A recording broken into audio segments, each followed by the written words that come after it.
Just switching gears really fast before I let you go. Obviously, there's a fight coming up here this weekend.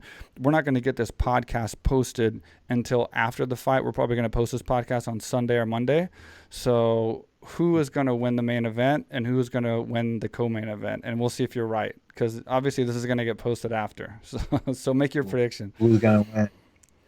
Who's going to win out I of think Gaethje versus Justin. Ferguson and Cejudo versus Cruz?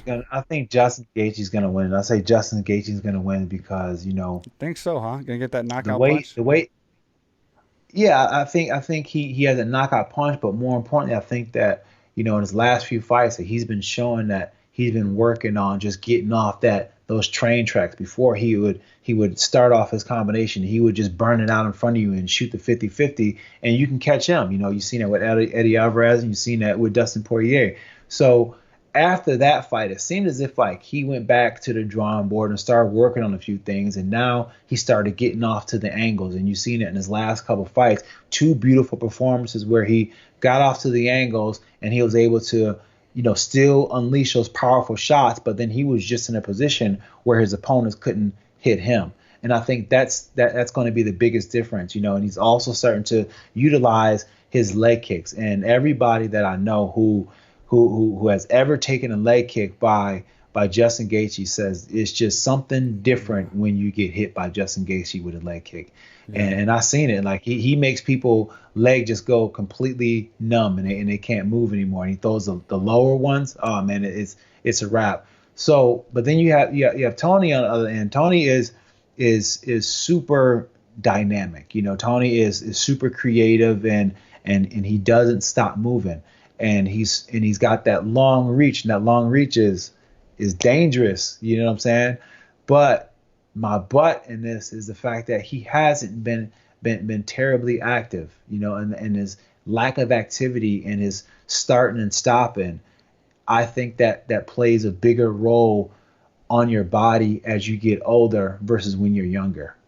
Right. And I think that him being 36 and things like that. So I think Gaethje got this one. I'm picking Ferguson, but I would not be a bit surprised if Gaethje wins this fight. And then on the Cejudo. No, go ahead. No, go ahead.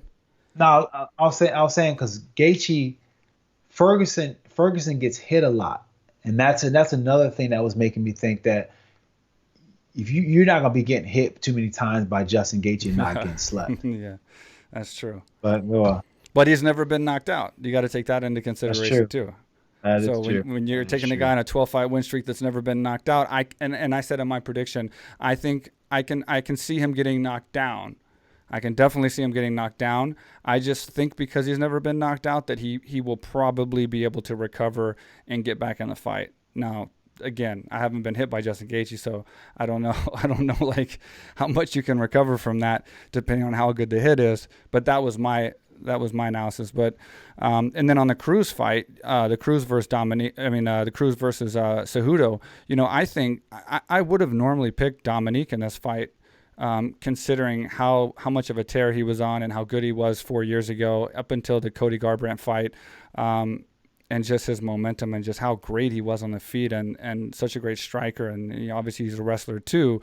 But I think coming back after 4 years from a pretty bad loss to Cody Garbrandt and jumping right in there with Cejudo on this tear that he's on with this confidence and how good he looked against Mahias. And I had to go with Cejudo on this one.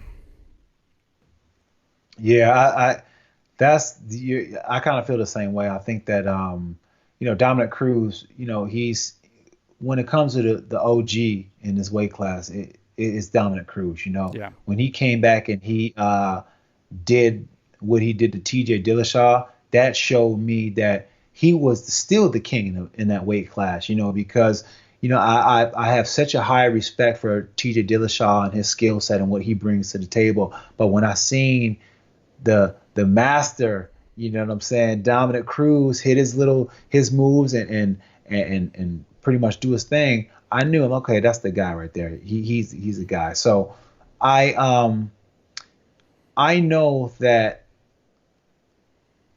Dominic can mentally bring himself there, and I know that he's feeling it. You know what I'm saying? But for the most part, being out of the cage for so long and just, not having that test, I think it's gonna be tough, and you're going against a Henry Cejudo and that's getting better, a growing Henry Cejudo who's put on some muscle for this fight. Like Henry is looking jacked for this fight, and I think Henry found his mojo in his last few performances, and you're seeing him starting to find his flow with utilizing his wrestling in there too. Sometimes you see guys with that kind of ability to wrestle just kind of let it go to the back burner, like Yoel Romero.